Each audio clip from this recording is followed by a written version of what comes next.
इसी बीच बड़ी खबर से शुरुआत कर रहे हैं। केजरीवाल ने केंद्र सरकार पर हमला बोला। तानाशाह को खत्म करने के लिए फिर इकट्ठा हुए हैं, ये केजरीवाल की तरफ से कहा गया। भारत में जनता सुप्रीम है, जनता सरकार चुनती है। रामलीला मैदान में 12 साल पहले इकट्ठा हुए थे। अब दिल्ली में जनता सुप्रीम नहीं, एलजी हो गए हैं सुप्रीम। ये अरविंद केजरीवाल की तरफ से कहा गया। चुनी सरकार को काम करने का अधिकार होना चाहिए, ये बात अरविंद केजरीवाल कहते हुए नजर आए। देश में जनतंत्र खत्म हो रहा है, अध्यादेश को खारिज करा कर रहेंगे। कल यही अध्यादेश दूसरे राज्यों के लिए लाया जाएगा, ये अरविंद केजरीवाल ने कहा है।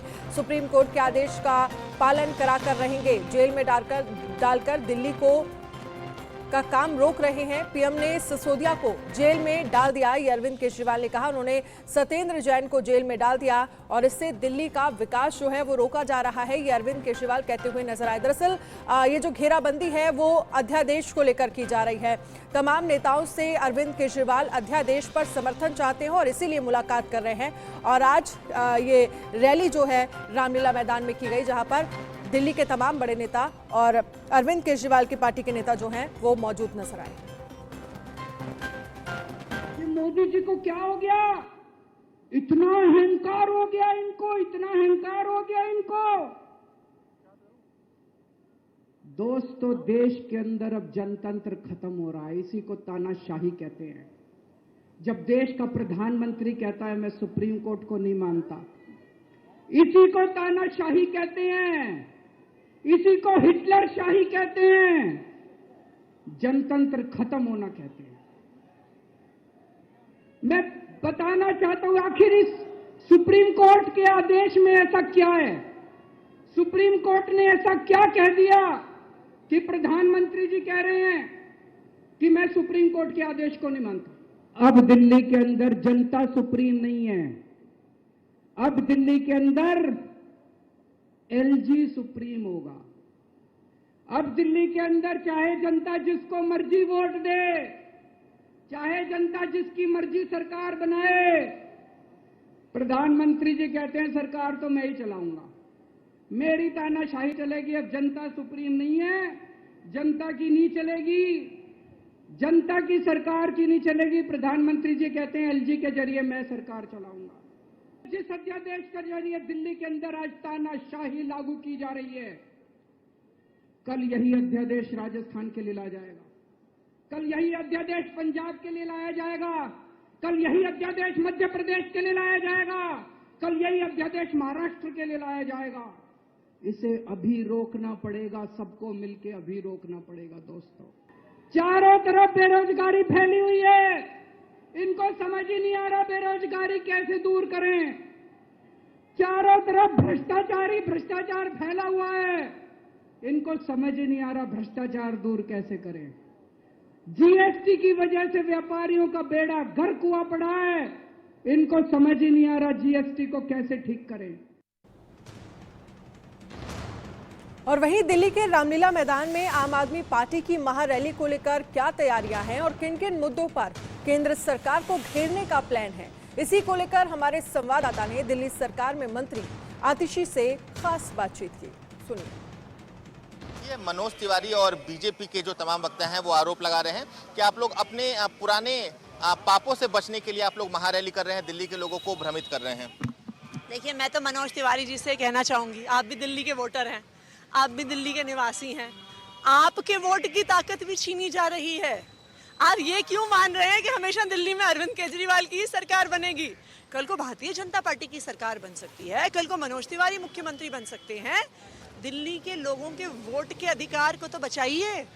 अगर दिल्ली के लोगों की वोट की ताकत छीन ली जाएगी, अगर दिल्ली के लोगों की लोकतंत्र की ताकत छीन ली जाएगी, अगर संविधान की ताकत छीन ली जाएगी, तो इसका नुकसान सिर्फ आम आदमी पार्टी और अरविंद केजरीवाल को नहीं है, इसका नुकसान पूरे देश को है, इसका नुकसान हर देशवासी को है। कौन कौन से लोग शामिल होंगे, कौन कौन से नेता संबोधित करेंगे सभा को आज? देखिए, आज आम आदमी पार्टी के सभी नेता, सभी विधायक, सभी सांसद, सभी मंत्री शामिल होंगे आज की महारैली में। एक आखिरी सवाल, लगता है कि जितनी भीड़ है आप लोग दावा कर रहे हैं उतनी भीड़ आएगी, क्योंकि रामलीला मैदान काफी बड़ा है, विपक्ष की निगाहें इस पर भी होंगी कि आप लोग इतनी कुर्सियां लगाई, कल कुर्सी को लेकर भी विवाद हुआ था, तो लगता है कि रामलीला मैदान भर पाएगा आज? देखिए, ये दिल्ली के लोगों के अधिकार की लड़ाई है, ये आम आदमी पार्टी की लड़ाई नहीं है। दिल्ली के लोग अपनी वोट की ताकत को बचाने के लिए भारी संख्या में जरूर उमड़ेंगे। बिल्कुल, तो दिल्ली सरकार की मंत्री आतिशी को आप सुन रहे थे और उनका साफ कहना है कि ये दिल्ली वासियों की लड़ाई है और दिल्ली वासी अपने हक की लड़ाई लड़ना जानते हैं। वीडियो जर्नलिस्ट अंकुश के साथ नवीन निशांत, इंडिया न्यूज, दिल्ली। और वहीं आम आदमी पार्टी की महारैली को लेकर बीजेपी का तंज, दिल्ली को बर्बाद करने के लिए बस एक बंदा काफी है, ये बीजेपी कह रही है। ये आम आदमी पार्टी नहीं बल्कि खास पार्टी है। आम आदमी पार्टी का नेता करोड़ों के बंगले में रहता है, दिल्ली समस्याओं से जूझ रही है, सरकार शराब पिला रही है। आम आदमी पार्टी जनता की समर्थक नहीं है, ये बीजेपी की तरफ से कहा गया। पहले महारैली के जरिए अरविंद केजरीवाल जो है वो बीजेपी को घेरते हुए नजर आए, अध्यादेश को लेकर सवाल खड़े करते हुए नजर आए। उनकी तरफ से कहा गया कि अध्यादेश को किसी भी हालत में पास नहीं होने देना है और इसी को लेकर तमाम विपक्षी नेताओं से वो मुलाकात कर रहे हैं। लेकिन दूसरी तरफ बीजेपी जो है वो आम आदमी पार्टी पर तंज कसती हुई नजर आ रही है और बीजेपी की तरफ से ये कहा गया है कि दिल्ली को बर्बाद करने के लिए बस एक ही बंदा काफी है। अरविंद केजरीवाल को घेरती हुई नजर आई बीजेपी। आइए अब आपको सुनाते हैं कि आखिर महारैली को लेकर बीजेपी नेता मनोज तिवारी क्या कह रहे हैं। आएंगे तो हमें अपेक्षा रहेगी वो खास आदमी पार्टी के अध्यक्ष अरविंद केजरीवाल वो क्या कहेंगे, जहां नरेंद्र मोदी जी इसी शहर में, इसी दिल्ली में झुग्गी वाले लोगों को घर दिए 3025, उसमें पानी का कनेक्शन नहीं दे रहे हैं।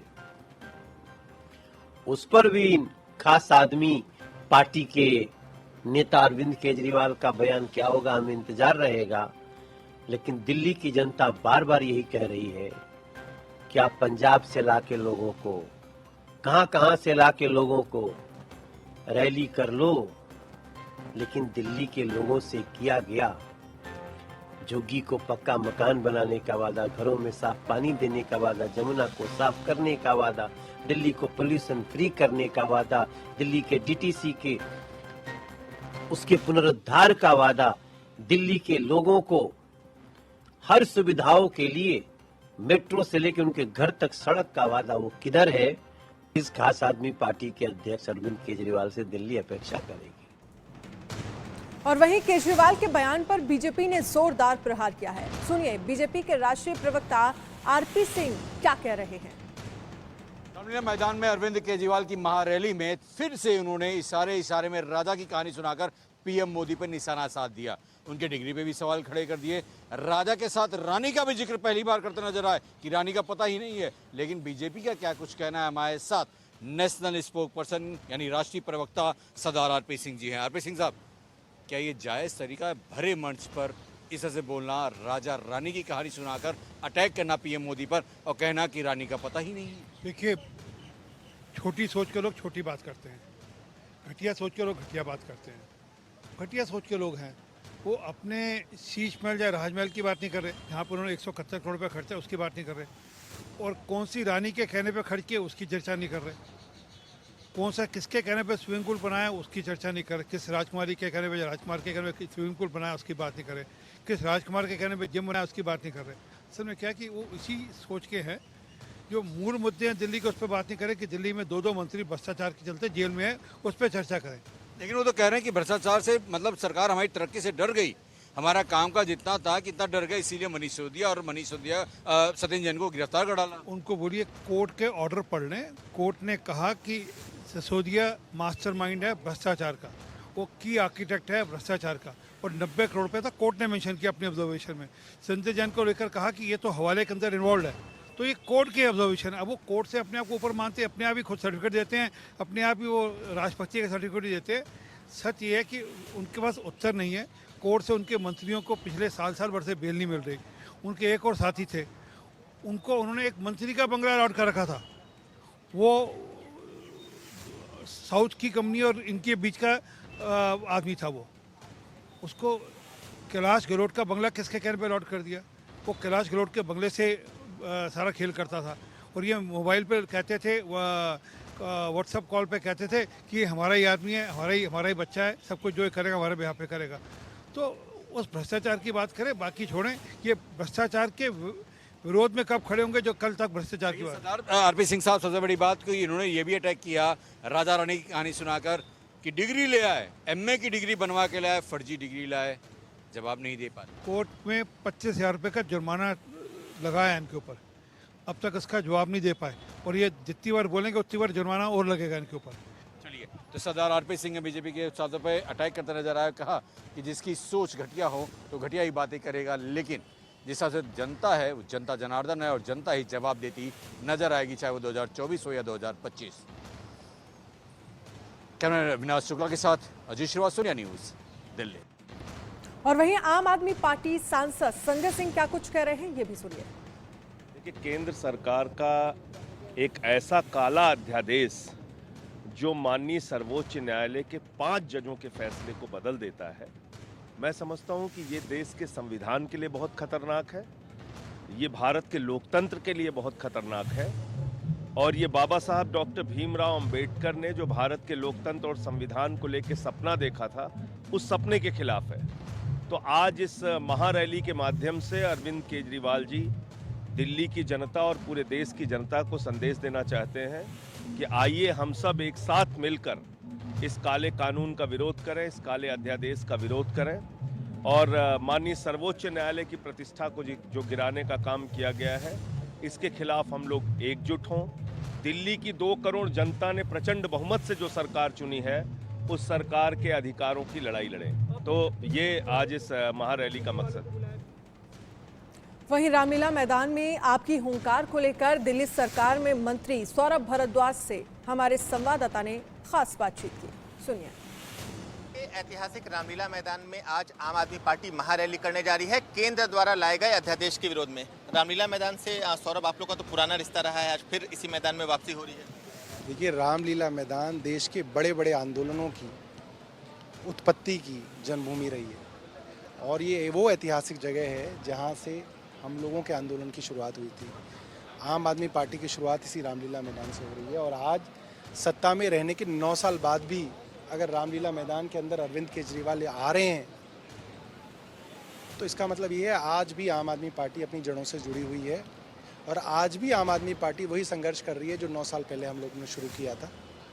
और जिस तरीके से केंद्र सरकार ने एक गलत, गैर कानूनी, गैर संवैधानिक अध्यादेश लाके माननीय सुप्रीम कोर्ट का तिरस्कार किया, कोर्ट को ठेंगा दिखाया, कोर्ट जिस दिन छुट्टी पे गया उस दिन ये ऐसा कानून लेके आए हैं और कह रहे हैं कि अब कोर्ट की जजमेंट को पलटने के लिए कानून लाया जा रहा है। ऐसा तिरस्कार मुझे नहीं लगता कि आज तक किसी चुनी हुई सरकार ने किया होगा। कि आप ऑर्डिनेंस में लिखते हैं कि ऑर्डिनेंस इसलिए ला रहे हैं क्योंकि ये सुप्रीम कोर्ट की जो जजमेंट है हम उसको पलट रहे हैं। तो ये दिल्ली वाले आज यहाँ पे इकट्ठा होकर केंद्र को ये बताना चाहते हैं कि आपने जो किया है वो ठीक नहीं किया। ये बात दिल्ली वालों को पसंद नहीं आई। 9 साल तक जिस लड़ाई को अरविंद केजरीवाल ने दिल्ली की सड़कों पे लड़ा, दिल्ली की विधानसभा में लड़ा, सुप्रीम कोर्ट में लड़ा, अंततः क्या हुआ? सुप्रीम कोर्ट की 5 जजों की बेंच ने कहा कि अरविंद केजरीवाल जो कहते हैं वो सही कह रहे थे और जो केंद्र कह रहा था वो गलत कह रहा था। लेकिन सत्ता में रहकर संघर्ष कैसा? आप लोग तो सत्ता में हैं। सत्ता में रह के जो संघर्ष करे उसी को तो अरविंद केजरीवाल कहते हैं। अगर सत्ता में रह के वो मगन हो जाते तो अरविंद केजरीवाल कोई ना होते। एक आखिरी सवाल रहेगा, सर्विसेज के मंत्री आप हैं, क्या चल रहा है इन दिनों सर्विस में? क्योंकि अध्यादेश सर्विसेज से जुड़ा हुआ है, लगातार दोनों तरफ से FIR हो रही है। राजशेखर जो आपके विजिलेंस के भी हैं सेक्रेटरी, उनको लेकर भी लगातार विवाद चल रहा है। अभी क्या चल रहा है सर्विसेज में? देखिए, विजिलेंस के एक सीनियर अफसर हैं राजशेखर और सर्विसेज में भी हैं। LG साहब के काफ़ी करीबी बताए जाते हैं और इतने आरोपों को लगने के बाद भी LG साहब ने उनको वही काम दोबारा दिया हुआ है। इसका मतलब ये है कि पूरी केंद्र सरकार कुछ चुनिंदा अफसरों के माध्यम से दिल्ली की सरकार को और दिल्ली के लोगों के काम रोकने के लिए यहाँ पे लेके आई है। तो सौरभ भारद्वाज को आप सुन रहे थे, दिल्ली सरकार में मंत्री हैं और उनका साफ कहना है कि आम आदमी पार्टी का ही जन्म रामलीला मैदान से हुआ था और आम आदमी पार्टी लगातार संघर्ष कर रही है, जो ये दिखाता है कि आम आदमी पार्टी की जड़ें आज भी जमीन से जुड़ी हैं। प्रोजर्नलिस्ट अंकुश के साथ नवीन निशांत, इंडिया न्यूज़, दिल्ली। और वहीं आम आदमी पार्टी की इस महारैली को लेकर बीजेपी नेता विजय गोयल क्या कुछ कह रहे हैं, ये भी सुनिए। अरविंद केजरीवाल की सरकार पर दिल्ली में समस्याओं के लिए काम ना करने के आरोप लग रहे हैं, साथ साथ भारी भ्रष्टाचार के भी आरोप हैं। 2 मंत्री उनके जेल में हैं। अब वो किसी तरीके से चाहते हैं कि इसको ढकने के लिए वो रामलीला मैदान के अंदर रैली करके दिखाएं, किंतु लोग उनका साथ छोड़ चुके हैं। और सच बात यह है, जिस अध्यादेश के ऊपर अरविंद केजरीवाल दिल्ली के मुख्यमंत्री रैली करना चाहते हैं, वो सर्विसेज मैटर के ऊपर उसका दुरुपयोग कर रहे थे, फाइलें चुराने के लिए, अफसरों के अंदर खौफ बिठाने के लिए। तो जब इतना बड़ा दुरुपयोग होगा तो जाहिर तौर पर केंद्र सरकार को कोई कदम उठाना पड़ेगा, क्योंकि जो उन पे करप्शन के आरोप हैं उसके लिए वो जो सर्विसेज वाला जो नियम था उसको वो मिसयूज। और इस महारैली को लेकर दिल्ली विधानसभा अध्यक्ष रामनिवास गोयल क्या कुछ कह रहे हैं, ये भी आपको सुनाते हैं। विधानसभा के अध्यक्ष रामनिवास गोयल महारैली में शामिल होने पहुंचे हैं। सर, महारैली आप लोग आयोजन कर रहे हैं, क्या कुछ लगता है कि अध्यादेश का आप लोग विरोध कर पाएंगे अच्छे से? अध्यादेश अपने आप में संविधान का उल्लंघन है, सुप्रीम कोर्ट को नकारना है, भारत के उच्चतम न्यायालय के निर्णय का विरोध करना, यह अपने आप में दर्शाता है कि केंद्रीय सरकार मनमाने तरीके से चल रही है, तानाशाही तरीके से चल रही है। उसका विरोध करना आम नागरिक का फर्ज है, हम वो कर रहे हैं। सर, एक सवाल और रहेगा। बीते दिनों में हमने देखा था यूनिवर्सिटी का उद्घाटन था, आप प्रतिनिधि हैं, संवैधानिक पोस्ट है, आपको नहीं बुलाया गया था, आप नाराज भी हो गए थे? नहीं, मुझे बुलाया गया था, निमंत्रण दिया गया था, इसीलिए मंच पर मेरी कुर्सी थी, लेकिन बोलने वालों की सूची में एलजी साहब ने मेरा नाम कटवा दिया, मैं इसलिए नीचे उतरा था। तो लगता है कि केंद्र और एलजी दोनों मिले हुए हैं और दिल्ली वालों को परेशान कर रहे हैं? सर, बिल्कुल मिले हुए हैं। एलजी ने अखबारों का विरोध नहीं किया, पोस्टर लगे उनका विरोध नहीं किया कि केंद्र सरकार ने पैसा दिया है। पैसा केवल आईपी यूनिवर्सिटी का कॉर्पस फंड था, वो उसमें लगा है। मीडिया को दिखाना चाहिए, 1 रुपया केंद्रीय सरकार ने नहीं दिया, 1 रुपया भी किसी प्रकार का, जबकि बजट उन्होंने पेश किया था 2014-15 का, उसके बावजूद पैसा नहीं दिया।